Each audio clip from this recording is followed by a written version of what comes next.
This one is called the Purple Gecko, okay? Look at that, okay? Rim our glass with lime and then get some coarse salt around the rim. And so now we got our glass ready. Let's get down to the mix, okay? Ice in our glass.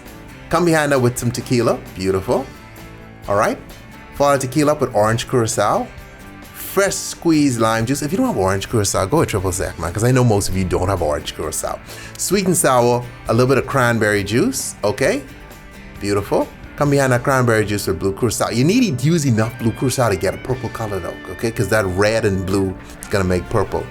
And there you have it. It's a nasty looking purple, I will admit that, but it's still purple, and it's called a purple gecko. A gecko is kind of like a lizard, so I mean, it shouldn't be that cute, right? All right, anyway, so for more purple drinks, check out Tipsy Bartender. Try our purple lullaby, you'll like that one.